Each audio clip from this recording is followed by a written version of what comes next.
Welcome to Nonstop. It's the official and season show of Kirk, Herbstreit, and Joey Galloway. Your first stop for all things football, college and pro, every Monday.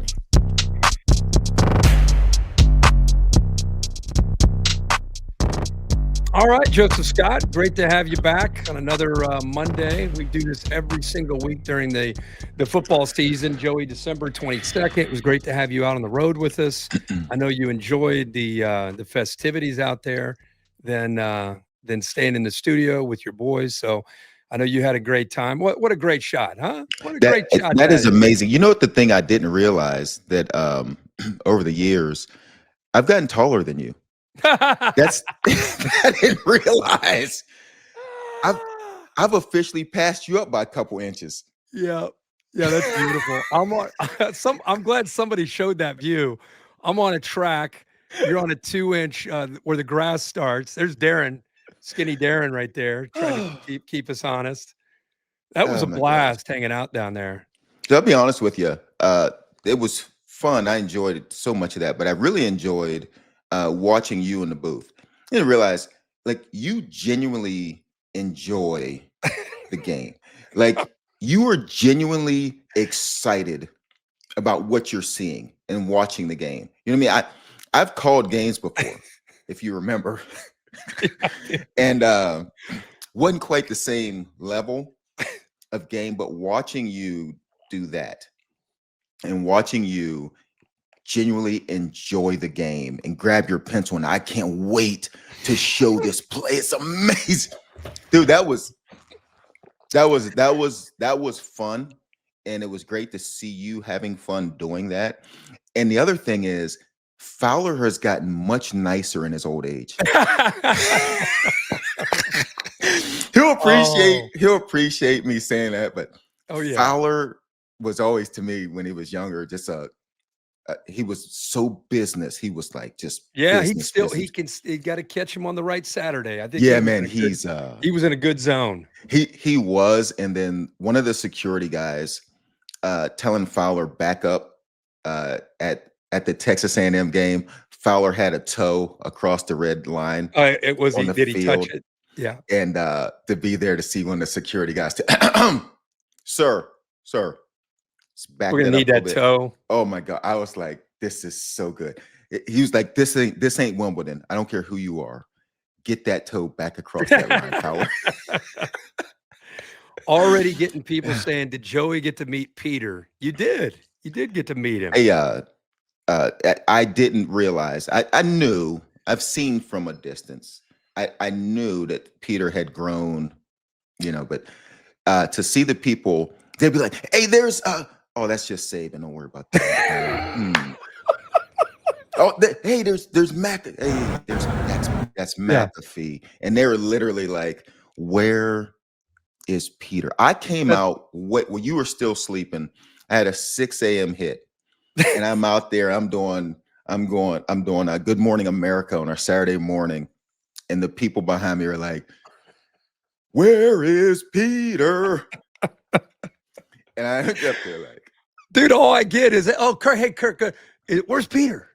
Probably 5,000 times a week. That's about all I. And it was like, it was funny because they were like, hey, where's Peter? Where's Peter?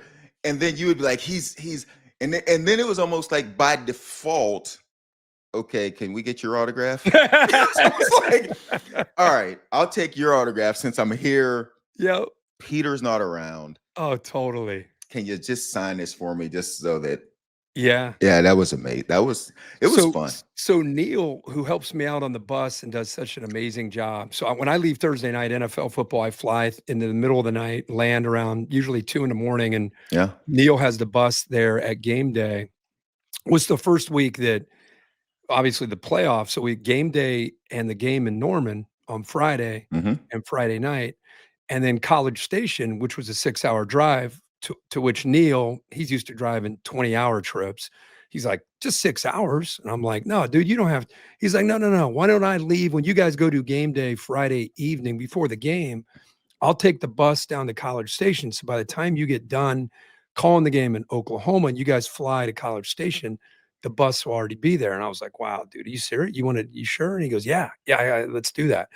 And then throughout the day, instead of Peter flying with us, first time ever, Peter went on the bus and watch his head pop up here. Hup, what are we doing? He loves to stand in the front of a car. So he went with Neil on the bus from Norman, 6 hours down the road. He was like a semi truck going down the road to College Station. So he met us there. But I appreciated that. Honestly, I appreciated you sitting Peter on the bus and then instead of on the plane. Ty and Jake are like, "Hey, you're safe on the plane. Peter's on the bus." Hey, you're like, we're good. Yes. We're good. Once we found your damn bag, everything was all set. Yeah. You did not find your bag. There's a lot of stuff going on out there at midnight when it's in the dark and everybody's grabbing bags and wind's blowing like crazy. Yeah, it's crazy out there. And you and Fowler are trying to get a cold piece of pizza in, and I'm searching for my bag. It was an amazing trip. That was great. Yeah. And the trip over, I wish it was a longer flight. That was a lot of fun just to hang out. It really was. Watching Darren Brown eat 25 cookies, and I mean it was amazing. Watching you scarf down anything that got in my way. I hadn't eaten all day. I was like, what? We had canes on there. Ryan hooked it up. Dude, you ate canes. I think I threw an Arby's roast beef. You ate Arby's. I crushed an Arby's. I haven't seen a human eat Arby's since probably when we were in college. Back when you used to take me to Taco Bell and there'd be flies flying around. So you were just like, whatever's not bolted down, it's coming. I'm taking it. I'll take some. Yeah. Yeah, it was great. We got some games to talk about. We called the Oklahoma-Alabama game, up 17 at home. Place was electric. That was amazing. Oh my God. These playoff games at home, the big ones are as good as there is. And then, I thought the play that the freshman made just really turned the game around. I mean, they had 3 and outs up to that point. I think they had 12 yards of offense, couldn't do anything right. And this is Mateer. He looked like he was the early in the season Mateer, who you've kind of been calling for before that thumb injury. Just everything. Here he fakes like he's going to run it and baits them, just flips it right over their head.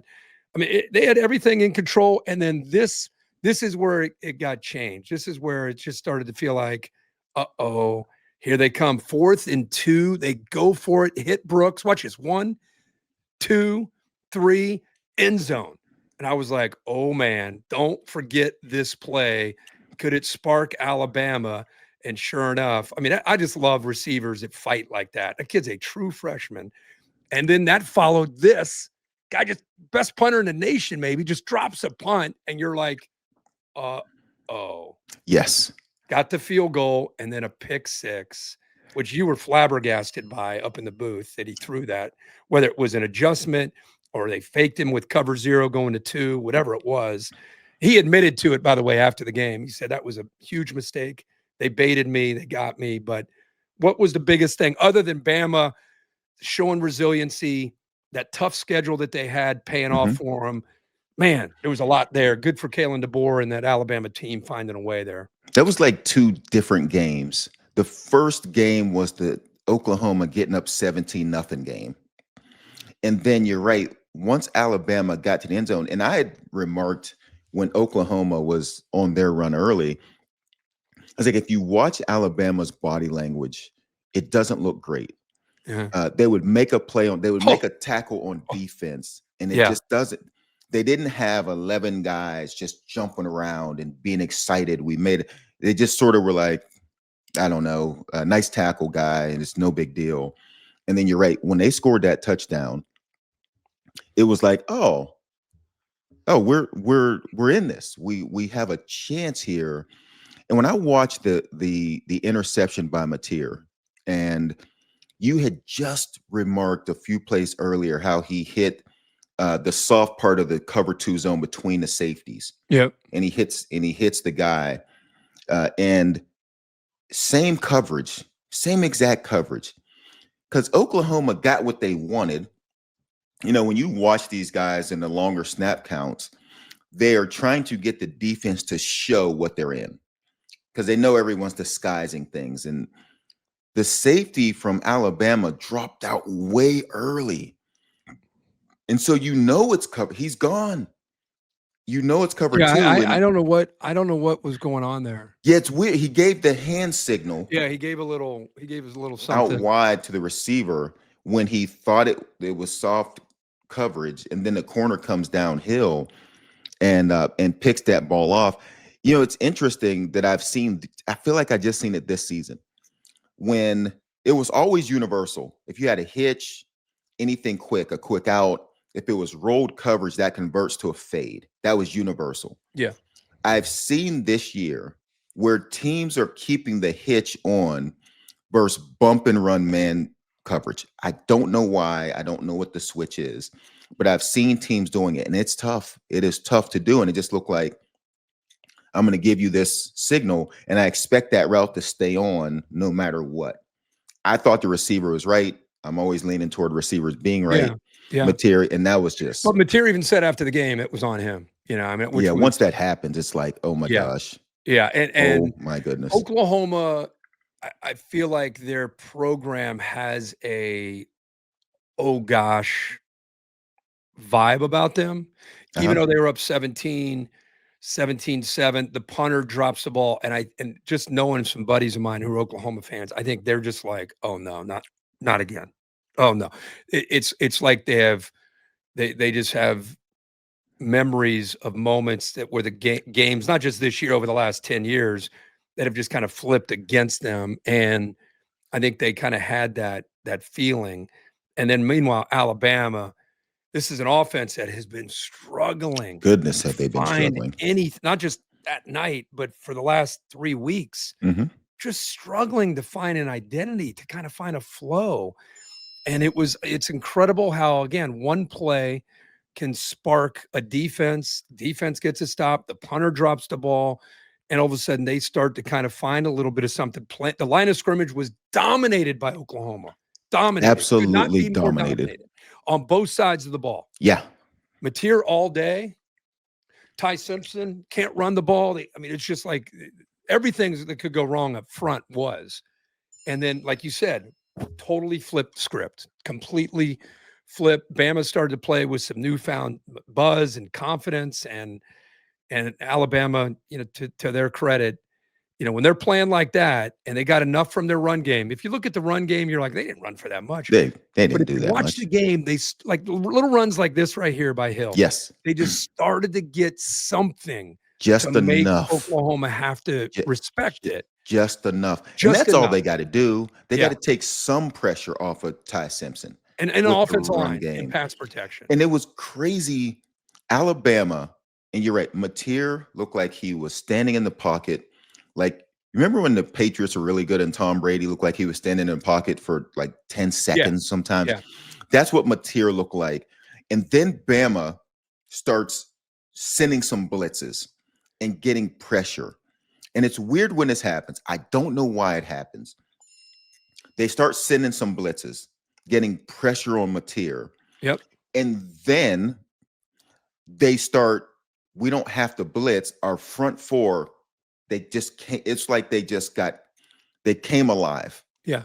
It's like they drank coffee or something. And there were some guys at 31 and 17. Like, it wasn't like Pierre. It was just, they just started coming. Like, who the hell's this guy? Who's 17? Then they're getting home with their front four. Yeah. And now you got a different, but if any defense out there can get home with their front four and not have to blitz, that is a tough defense to beat. It's tough because now you got 7 in coverage and pressure.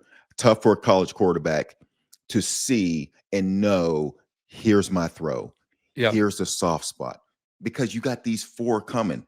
It's crazy how it happened in that game. I know. Flip when they couldn't do anything for the first quarter and a half. Yeah. So Bama advances to Pasadena to the Rose Bowl against Fernando Mendoza, Indiana, Kurt Signetti, the entire story of Indiana. Cannot imagine what that Rose Bowl scene is going to be like. Indiana hasn't been there in forever. Bama, through this playoff era, they've been there a few times, but that setting will be epic on January 1. The next game, the next morning, we all flew over to College Station. What a scene. You hear about the 12th man, you hear about Kyle Field, And then you get there in a playoff game, and it's just like, does every single person have a towel? I mean, it was incredible.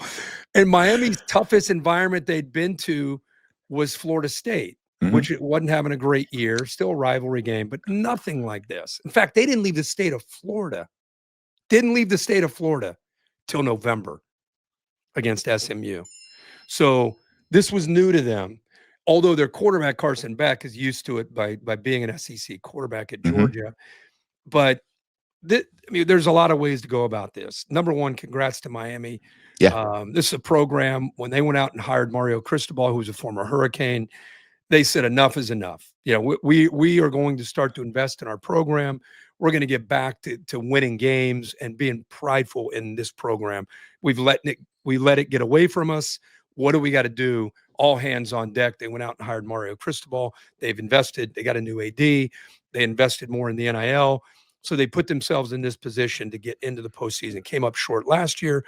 They catch the break, an opportunity this year, and yet the game played out where, and people that weren't at the game might not appreciate the wind. A very, very, I don't know what, if it was 15, 20, I don't know what it was.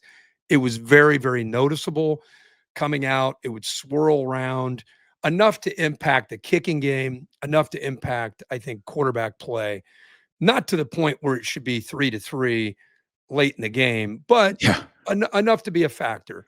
Yes. I think it was a combination of two really good defenses and two offenses kind of just didn't want to make a mistake. Yes. But I will say one thing. A&M's offense gets to the plus 36 of Miami. First drive, penalty, they end up punting. They get to the plus 29, fumble. They get to the plus 5-yard line, blocked field goal by Ruben Bain, who was just a monster in this game. They get to the plus 17, missed a field goal.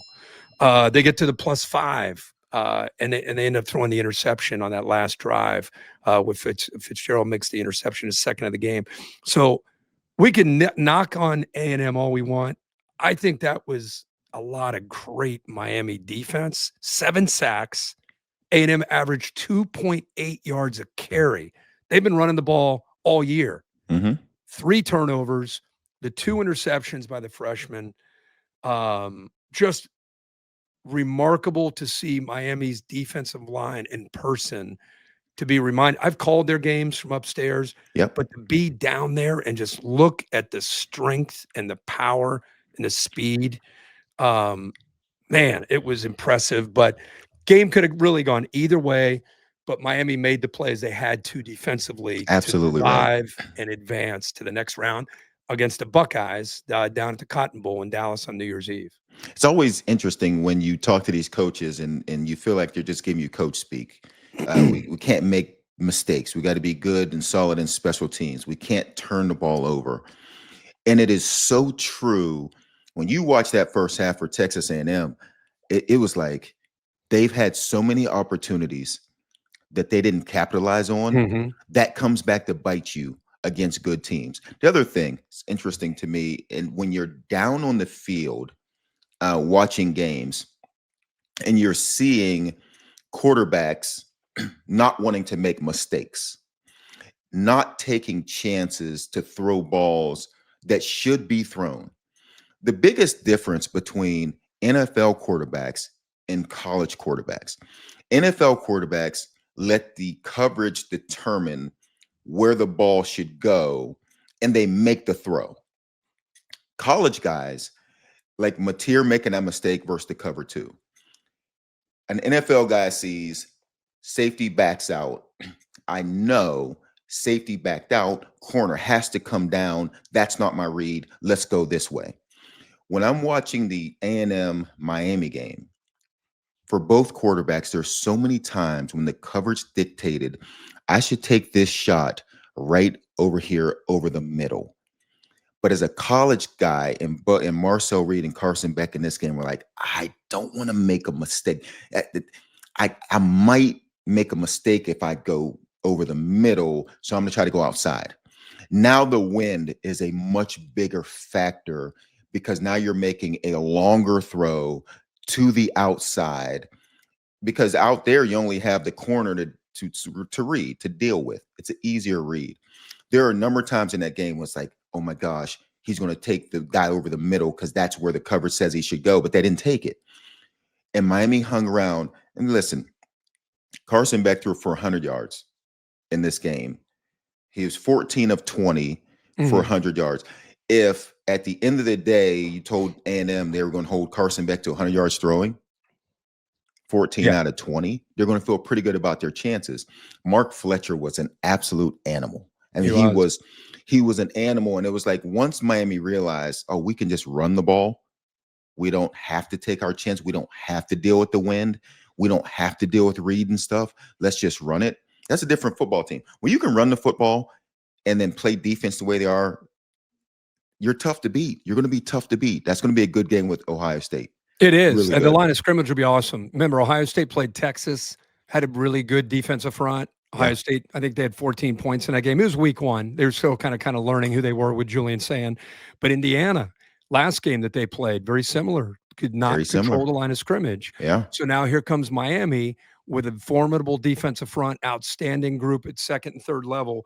How Ohio State, with time to prep, how will they do this time around against another very, very physical group? Before we spin ahead and look at those games, Joey and I were going to have a guest, but we decided we have a lot of fun answering your guys' questions. So we're going to give a little bit more time to that. We're only going to go to 12 noon. I'm in Central Time, so till 12 Eastern, we'll be done with this show. It's a quick hour. But Joey, I just want to say there's a lot of group of five. I don't know. They have group 4, group of 5, group of 6, whatever they are. In the era of upsets, in the era of Boise State, or when BYU or TCU or Utah used to be in that group of 5, it felt so different to me. And I think a lot of those group of 5 teams in that era now are in the Power 4. A lot of them have joined, one of the big conferences.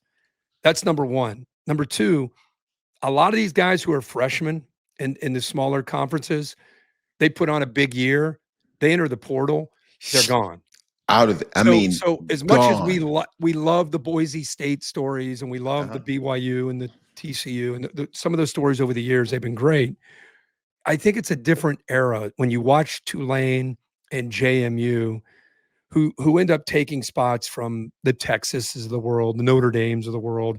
And if the goal again is to have the best 12 for now, best 12 teams, it doesn't, I'm not picking sides. I'm just picking, I want the best games. We work all the year from late August to the end of the year. My theory is just rank the teams at the end of the year. If we go to 14 or we go to 16, if a group of 5 team qualifies and they're in that ranking, obviously they qualify, they're in. If they don't qualify in whatever the ranking, whether right now it's 12 teams, then they're out. There should be no AQ for a group of 5 under the current model of a lot of the better players from this division now are leaving. And we just don't have some of the powerhouse group of 5 programs anymore in that region, in that level. They've joined power conferences. UCF used to be one of these. They're now in a power conference. So I just don't, I don't think, us sitting here arguing for the small guy and they deserve a chance. If they qualify, they deserve a chance. Simple as that. But we should not say, doesn't matter where they're ranked. They ought to, the highest ranked of the group of 5, they're in. I don't think that's fair. I don't think it's realistic. I think you need to put the best teams in the playoff. And if they qualify, that's awesome. If they're 12-0 or 13-0, had a hell of a run, and it's Southern Miss, let's put them in. But if they're down there at 18 or 22, and the rules say we have to put them in, I think that's ridiculous. Can't hear you, bud. I think you touched your mic there on the side. Got me? Yeah, got you. Boom. What if we just say there's no qualifiers? Instead of attaching here's what I don't like. When we attach the conversation to group of 5, let's not qualify any of it. Let's say the top 16 teams I'm get in. in. I'm in. It doesn't if you get matter. 2 from the SEC or 7 from the Or SEC, 7. whatever. Exactly. You get 2 from the Big Ten or ACC, 6 from the Big, doesn't whatever. matter who won the ACC. Best It teams. doesn't matter who won the Big Ten, who won the SEC. Doesn't matter who won anything. What we're going to do is at the end, 16 teams, the top ranked 16 teams, boom, you're in. It eliminates all of the conversations. You've added another one for next season with the Notre Dame. If they get inside the top 12, why? They don't need. They shouldn't need that. If they're good, they're ranked. Why do we have any qualifications at all? I'm with you. And then I'm with you. The part that I dislike, the part that I disagree, is when we attach this thing to group of 5 as if they did something to ruin the situation when they didn't. They just played by the rules and they got in. Duke, congratulations, you won the ACC. It sort of put this thing into this uproar of, oh my gosh, we have one of the Power 4 not getting in. So it creates this different conversation, which then takes us to these arguments where it's like Miami, Notre Dame, ACC champ. If Virginia wins, they're in. As opposed, no, let's eliminate all discussions and say top 16, let's go play, see what happens. No qualifications. Everything I hear for the future always involves these conversations of the SEC gets X amount, the Big Ten, now they get X amount, which is going to be equal to the SEC. And now we divvy up what's left for these other conferences. Like some years, like this year, doesn't make any sense. Let's eliminate every qualification. Now, here's the problem in all this, and it's the same thing we talked about with who do you call about fixing the calendar? How do you get that done? No idea. Who's the person you call to say, let's eliminate qualification? No. I think it's all the conference commissioners. They have to vote. Yeah. The chance of getting all those guys to agree to something. I know. Here's one other consideration.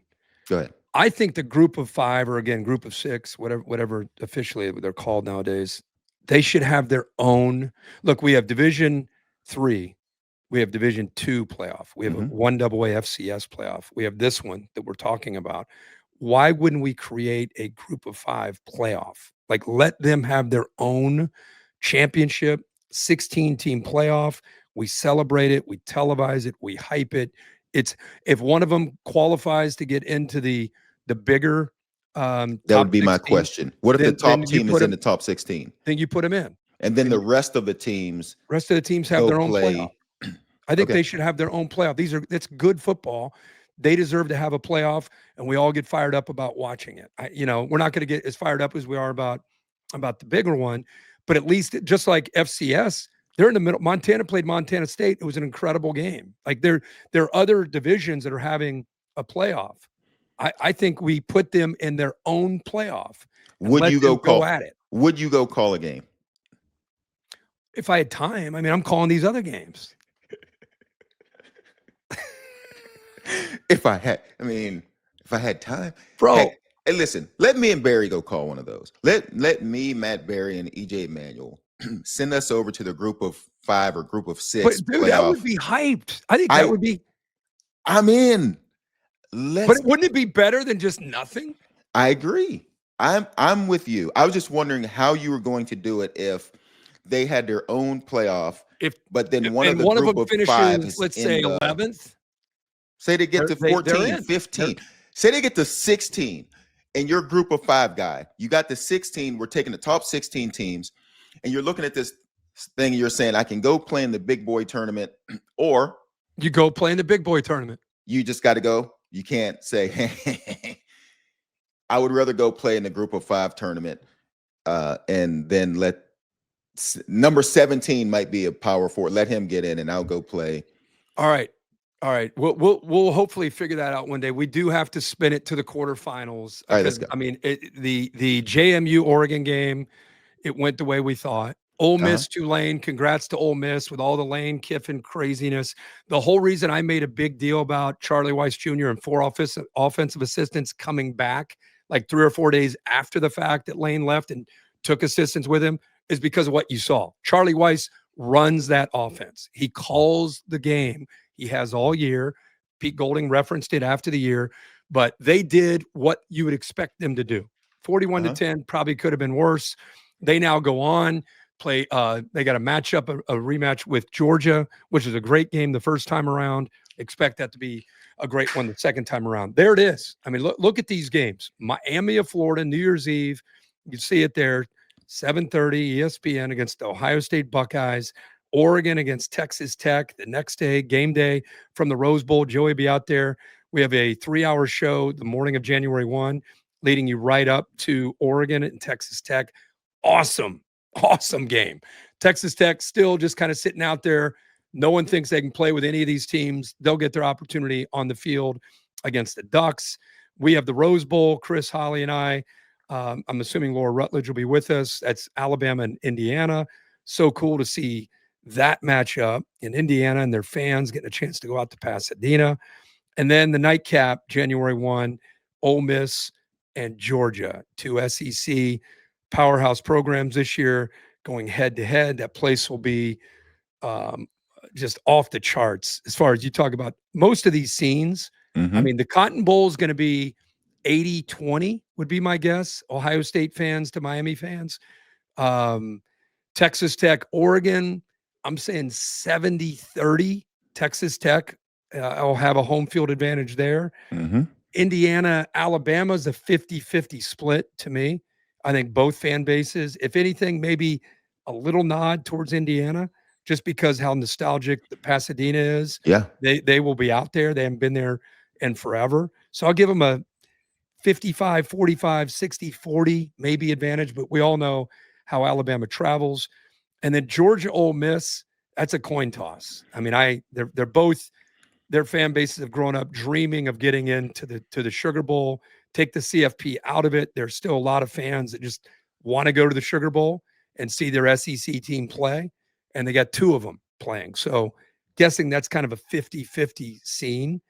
But let's start with Ohio State, Miami. Ohio State, Miami, my first thought is 2002. The late call in the corner for Ohio State on Michael Jenkins. Miami's already on the field celebrating. They have not forgotten that. Current players have no idea what we're talking about. Absolutely none. The fan base, I'm telling you, they're all about it. They want revenge. They want to kick Ohio State's ass. They are so fired. If they could play Oregon, Texas Tech, Alabama, Indiana, Ole Miss, Georgia, or Ohio State, it would be 100% unanimous. Miami wants Ohio State, and they get them in the Cotton Bowl. Ohio State, last time we saw them, they didn't play their best, didn't look great. That's a credit to Indiana. So you got that matchup. That one really stands out to me as maybe the most intriguing because of that history going back to 2002. Then you got Indiana for obvious reasons, Texas Tech for obvious reasons, what Ole Miss is trying to do without Lane Kiffin. There's a lot of plots and storylines here. What are you most excited about with 4, I think, great quarterfinal matchups? I think that number one, the way the playoff was set up this year, terrific. Without having the seedings of last year, the seedings this year have created terrific matchups in this second round. Ohio State is favored. Do you know what the line is? Before I think it's 10. It's 9.5. I think it's like right around 9.5, right around 10. And I think that has a lot to do with the way Miami won the game against A&M. Wouldn't work against Ohio State. They couldn't win it the same way. Carson Beck is going to have to make some plays to beat Ohio State. That one's exciting. The friends I have that are Miami fans, they've been talking about this, and Me too. The minute they got in, they were like, we want a piece of the Buckeyes. We would like to get a piece of Ohio State, because you're right, because of what happened in 2002, which these kids have no idea, but they want this, and they're going to get every bit of it. I told you're going to get every bit of that smoke you wanted. You're going to get it. They're going to be ready. They've had an extra week to rest and prepare and get healthy. They're going to be ready. The one that is very, very interesting to me is the Oregon-Texas Tech game. Good one. Texas Tech is interesting to me. I think they're a terrific football team. They come out of this is one of those ones when you talk conference, when you talk Big 12 versus Big 10. This is one of those matchups that is like it will represent what we think of the conferences, like going into the next season. Is Texas Tech the team we think they are, or did they play in a Big 12 that a lot of people don't have a ton of respect for the depth of that conference?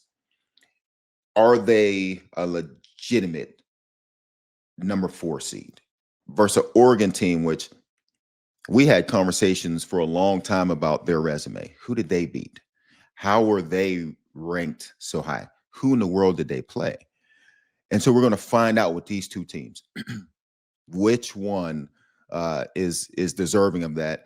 Indiana is fun to me. I'm really excited to see them live. I'm excited to be at the Rose Bowl, to be on the field, to watch this team play against an Alabama team that found a way in that game. And I've seen Bama play a few times live. I've not seen Indiana play live. I'm looking forward to that matchup more. But I can we agree that Bama will have to play a lot better than they played against Oklahoma or 100%. Against Georgia or against Auburn? I mean, you go down the line. 100%. When you look at this, yes, Alabama will have to play 4 quarters. Miami will have to play better. When you look at the teams that advanced, you're thinking to yourself, and that's the way that I would look at those. Like I'm watching Miami and Texas A&M, I'm thinking to myself, whoever wins this game is going to have to play better to beat Ohio State.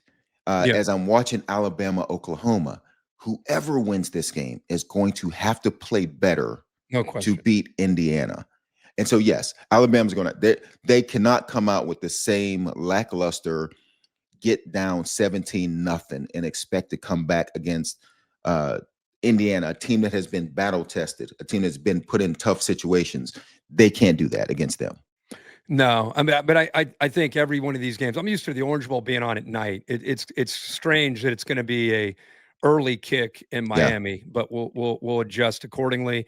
I believe in Texas Tech. I might be proven wrong, but I think they're a legitimate threat, not just against Oregon, but I think in the whole bracket. I think they're a real deal. So we'll see. Who do you think's favored in that game? Have you taken a look at this stuff? I have not. Let me. Have you already? Do you already know? I know Texas Tech, Oregon. What do you got? I'm gonna guess Oregon. You think Oregon's favored? I'm guessing. Interesting. Are they? Yes. Yeah, I'm guessing Oregon by 3. Easy. 1.5. Okay. And you jumped all the way to 3. I mean, I'm my just goodness. saying, I thought they could be favored. Well, that surprises me. We got some great matchups. I know there's lots of can't take calls like Joey and I used to do back in our old days doing radio, but we're going to let you guys chime in with some questions or some thoughts or some trash talk, whatever you got on your mind. Let's start with Well-Known Supply. Who makes it to the national championship? Wow, we're just jumping right in. Gosh, can we we're going all the way in, huh? Yeah, I haven't even thought of that. Who do you put that bracket up? Yeah, there's the bracket. Okay, so Oregon, Texas Tech winner versus Alabama, Indiana. First of all, who do you think, Joey, comes out of that side of the bracket? You don't have to go each game, but who comes out on that side? You said top. I'm sorry, you were going. Yeah, Oregon, Texas Tech winner, okay. Alabama, Indiana winner. I got Indiana. Indiana comes out. Indiana? Okay. Yep. And then you got Ole Miss, Georgia, Miami, Ohio State winners playing each other. Yep. Who do you think comes out? I got Georgia coming out. Okay, so you got Georgia, Indiana, Yes. In the Natty. Who do you think would win the Georgia-Indiana Natty? I'm going to go with Georgia. Well, again, I think you're judging Georgia off of what we saw in Atlanta. Yes. Where they just not just that. But that back reminded half us of their season. The back half of their season. Yeah. Gunnar Stockton's at a whole different level. Their defense, whole different level. They've had time to get healthy. Should remind everybody last year, not that it has anything to do with this year. Last year, all 4 teams that had a bye, all 4 lost. So the top 4 seeds, after they had a chance to rest up, after they had a chance to get ready, all 4 got out of rhythm, whatever it was, they got beat. So we'll see if that changes. Maybe all 4 go undefeated this year, but last year they all 4 lost. Are you skipping past that question? Oh yeah, absolutely. Absolutely. Oh yeah. I'm calling these games. I want none of that. But I like your matchup. I think that'll be, if that played out, that would be crazy. That would be if Indiana gets all the way out there. I mean, what they're already done is, if you would have said that 3 years ago, Indiana, Heisman Trophy winner, coach is going to sign a new deal, is going to be paid as one of the wealthiest coaches in the country. They're beating people up at the line of scrimmage, win the Heisman, number 1 seed. No one would have believed that. But here we are. It's great. I think it's an awesome story. You know, it's interesting. Let me ask you.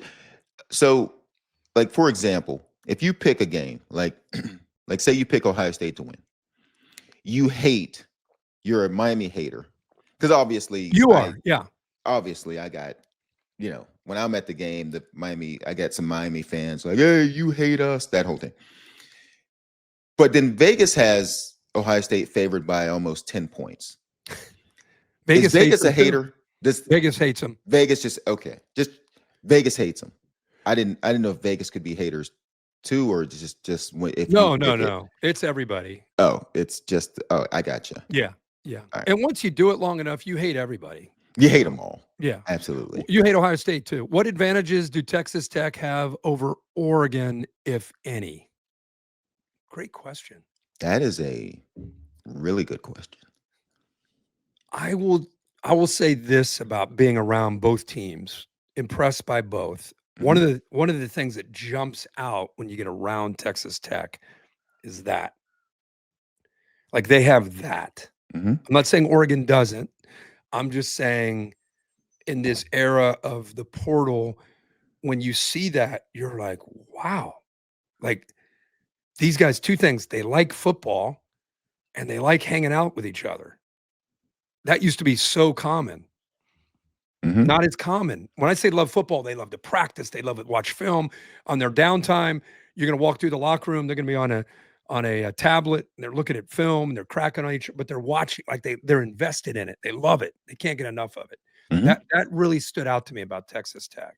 Like, it's interesting it's interesting in this era that you can accomplish that. It is. With so many guys. Hard. With so much turnover in your roster and guys just being there, coming in for the 1 year to play, it's interesting you can accomplish that. I've seen recently where Dante Moore is getting a lot more respect from the draft analysts, the NFL draft analysts. He could be the number 1 guy. That now he's somehow vaulted. Don't get me wrong. I don't believe in or trust any draft analysis that happens before the end of the NFL season, because that's then when the NFL guys really lock in and decide who's where. But it is interesting to see Mendoza was really hot there for a minute. He's going to be number 1. And then I think Arvell Reese was number 1 there for a little bit. And now recently I've seen Dante Moore being number 1. I have a lot of respect for Baron Morton. I think he's been outstanding, fun to watch. If you talk advantages, that might be a slight advantage. If you go quarterback matchup, that might be a slight advantage for Oregon with Dante Moore. But if I want to say advantages for Texas Tech, I'm taking Texas Tech's defense. I think on the defensive side, especially that front 7, I think is an advantage for Texas Tech. I think the other area to consider is an area that to me has been strong for Texas Tech all year. They're second in the nation. They're plus 17 in the turnover margin, and that is a massive thing in these games. BYU helped. Yeah, they did. The 2 games against BYU. That's a good point. But they create turnovers. Best in the country at creating turnovers. So that could also be an area that helps them. You mentioned their defense has been stout all year. They give up third in the nation, I think, 10 points a game. So do not in this era, don't look at Indiana with the memory bank of Indiana. Don't look at Texas Tech like, oh, that's Texas Tech. They're air raid, right? They throw it. It's just different. Texas Tech plays defense. Indiana is physical at the line of scrimmage. You just cannot throw stereotypes out at these teams when you think about Texas Tech. If you haven't watched them a lot this year, you might be surprised when you tune in to watch them in that game. What's our next question here? Do you guys think Mateer is coming back for another year at Oklahoma, or we try the draft or try the portal? Joey, what do you think of that one?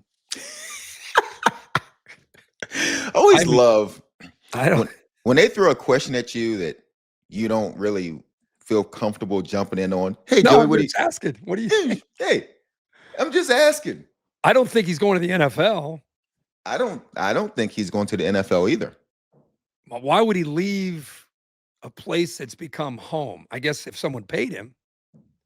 My guess is he's going back to OU. That would be my guess and my suggestion. Yeah. Is that OU is a good place to go back to. Yeah. I think that's I hope the thumb continues to get healthy. I hope the thumb continues to get healthy. I hope he gets back to the John Mateer we've seen early on in the season for Oklahoma. But I would imagine he's going to be back. Unfinished business, as far as I'm concerned. Yes, I agree. I hope he's back. We have no inside info. None. That would be my guess. Joey and Kirk, what does Bama need to do to beat Indiana in the Rose Bowl?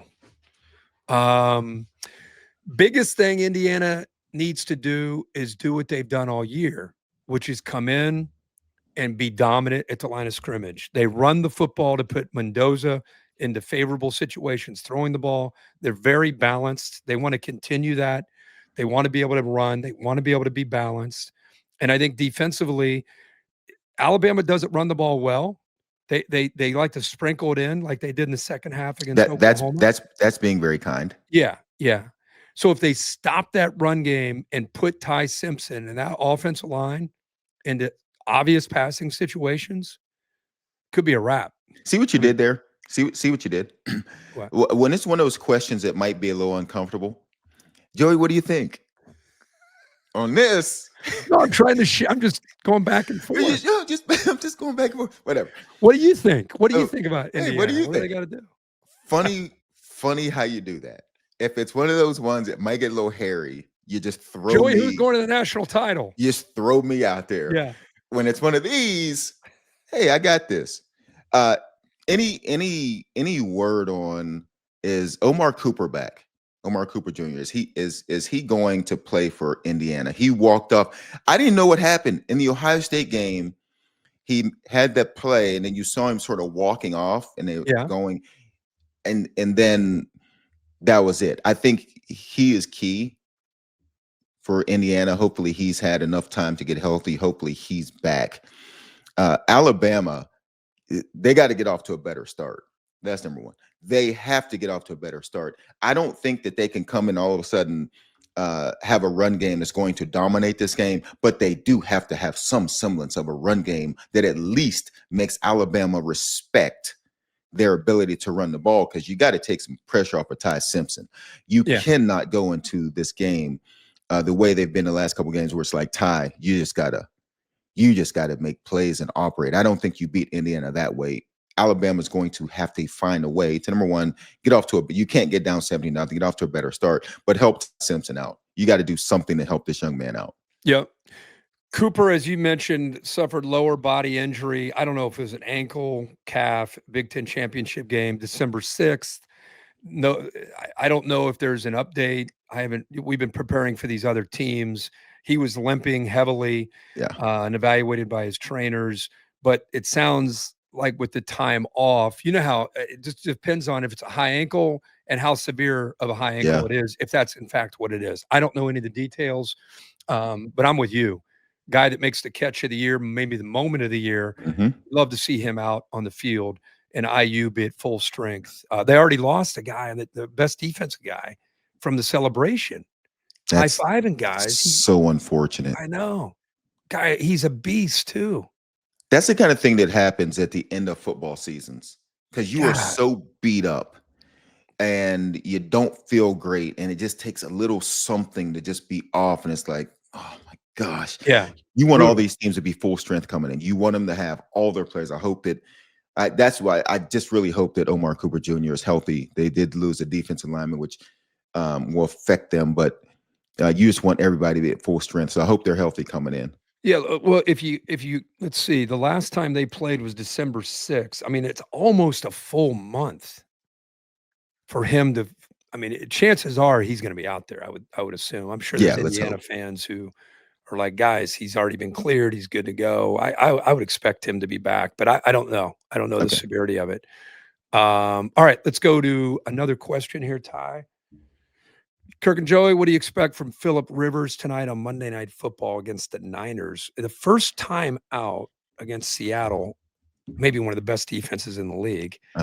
They relied obviously on Jonathan Taylor and put Phillip Rivers into much more high percentage. By the way, he runs a similar offense as a coach with his high school team. He knows the offense inside and out, which that within itself is remarkable.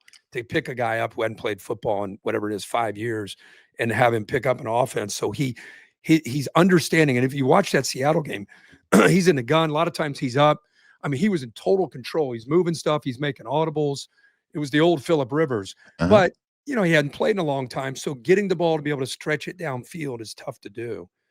If I'm the Niners, I'm loading up on the run game, and I'm loading up on those stick routes, those underneath routes, making him go downfield against me. But man, I think Joey and I at our age, we just sit there in awe of a guy that can come out there and do what he's trying to do in an NFL game. One week Seattle, next week San Fran, and even without Fred Warner, their scheme and the way they attack you is tough to deal with. And by the way, if San Fran wins out, they win tonight, they win their next two, they're the number 1 seed in the NFC without Bosa, without Fred Warner. Brock Purdy's been banged up most of the year.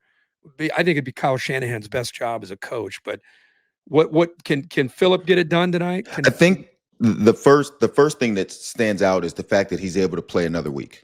Yeah. The fact that he went out there at his age, took the hits, played the game. They didn't lose because of him. Like, he's not going to go out and throw for 300 and multiple touchdowns, but what is going to manage the game. And I thought he did a pretty good job of managing the game. And I give the offensive coaching staff a lot of credit. When you know that there's an offense, especially at that level, that you know is not going to be, they're not going to have the ability to stretch the field. It's just not going to be what he's doing. They know that you're going to have to use Jonathan Taylor to run the ball. And he had 87 yards, 25 carries in that game against Seattle with very good defense to be able to do that, to figure out those things and put Phillip Rivers in a position to just try to move the chains when you need to is an impressive coaching job to do that, to play the Seahawks as close as they did. But you're playing the team in the 49ers that you just mentioned they have something to play for here. So they'll be ready. It'd be interesting to see if Phillip Rivers can manage the game again, give his team a chance to win, having the obvious disability to just take your shots down the field just aren't going to happen. Man, that is tough to do at that level. It's just against good football teams. The fact that he kept them in the game, it was impressive. And I think he'll be able to do the same thing against San Fran. Whether they can win or not, I don't know. But I'd imagine that they're going to load the box. Let's just, all 11 guys, keep your eyes on Jonathan Taylor. No doubt. No doubt. And that's the one thing about the NFL, you do all these games throughout the year and you get to the point where now you start to see who's close to clinching, or, this game is massive for this team. Or we mentioned San Fran, but Indy, because of the injuries, they've kind of dropped out of it. They're 8-6, kind of looking up now at everybody else, not just within the division, but a season that was so promising has kind of spun out of control because of injuries. So, but they win this one, puts them at 9-6. They could still theoretically finish at 11-6 and have a shot. So it'd be a good matchup to watch tonight. Kirk, has any NFL team called you to become their quarterback? No, sir. No, sir. Although Kansas City, who I have this week, Joey, they are in a world of hurt. Mahomes goes down with an ACL last week. Gardner Minshew goes. Look, I don't know if it's fully evaluated. Sound like he might have an ACL as well. It's believed to be an ACL. Oh my gosh, they're in trouble. I forget they've already been eliminated from the postseason after 10 straight years. But their offense yesterday against the Titans, they couldn't do anything. So yeah, those are tough situations, and unfortunately, I've been in these situations where you're playing games, you have no shot. Yeah, what's that like the last 3 or 4 weeks when it's like, what's that like in a locker room? It's awful. Unfortunately, I've been in that way too many times in my 16 years of playing where we're at the end, you got a few games left and you're completely eliminated. You've dealt with injuries. You're seeing guys getting carted off to go get surgeries, and you know what I mean? Your season is just done. You're still playing hard out of pride because we busted our tails to get here, and out of respect for ourselves and our families and the work that goes into trying to win the NFL games. You're playing your tail off, but you're also having this idea of our season ends in 2 weeks, 3 weeks, whatever it is now, no matter what. And so you're out there, you're playing hard, but you're also like, man, you see a guy like Gardner Minshew go down with the ACL at this stage in the season when you weren't playing for anything. You're like, man, that is the worst case scenario, because now his offseason is rehab. You know what I mean? Like, we're going to be going into our offseason without Patrick Mahomes. He's rehabbing. So not only do we have to rebuild from a season where we didn't make the playoffs, we got to now rebuild while our starting quarterback or whatever it may be, they're not even a part of the rebuilding situation until they're healthy. Man, those are tough situations to be in. Yeah, no doubt about it. I called a game last week, Seattle and the Rams, and good game. Man, incredible game. Great game. Incredible game. I've been calling games for almost 30 years, and that's probably one of the top 5 games, whether it's college or pro, I've ever had a chance to call. And it just, there were so many plays that you're like, did that just happen? I mean, there was did you see that 2-point conversion? I did. They ended up calling it a lateral. I wasn't paying attention at the end because I figured it was dead. Yeah, I did too. But thank God he picked that up, because if he didn't pick that ball up, it wouldn't have counted. Just nonchalantly just picks it up. Exactly. Here's a football. Let me grab it. Yeah. Yeah, but that game looked, those two teams, I mean, when the dust settles, it almost feels like one of those two teams, Rams or Seahawks. If you had to guess right now, who do you think's going to be there in the AFC? Would you go? would you? Is this the year that Josh Allen finally, without Lamar maybe being there, Mahomes not being there, Burrow not being there, but you got New England with their story and what they're doing, Jacksonville with Trevor Lawrence, they're 11-4. Denver. This is amazing. This is why the NFL is number one. Coming in, who is picking the Patriots? Who's picking the Jaguars to get there? It is amazing. Who's picking the Broncos? Give me New England. Give me Mike Vrabel. Braves and Travion Henderson. Give me those guys. That would be just to be able to. Right now, them and Denver are fighting to see who's going to be the number 1 seed, and you know what that's like. I mean, if you get the number 1 seed, what an advantage to not have to go on the road, that home field, the weather, especially if it's New England. What a massive opportunity that could be for them. Jacksonville, man, it's amazing. It's an amazing season for the NFL. It it gets the fan bases going. You know what I mean? It gets Jacksonville. We're in it. Yeah. Denver. We're in it. And what's great is they have a system. They have a tiebreaker. It's like this team has a bet. Yeah. There's no subjective committee or analysis. It's just here's the records. Here's who's in. Here's who's not. You know who's not in. Just done. You know who's not in. Yeah. I know. Well, the good thing is they're burning up all of Joe Burrow's like prime years. That's the good thing. It's like Paul Skeens in Pittsburgh. Yeah. Yeah. For my Pirates. Paul Skeens. It is. It is. Same difference. We could go on and on and on. And there you go. Hey, the Bengals made the board. There they are, 45-21. Now that the season's over, now we go. Now we go. All right, Joseph, have a great week. Great seeing you over the weekend. All right, big fella. Merry Christmas to everyone. Merry Christmas. Happy holidays to even everyone. Miami fans. Back Merry Christmas. Next week to break down more of the college football and the NFL. You guys have a great week. We'll talk to you guys soon. See you, Joe. All right, guys.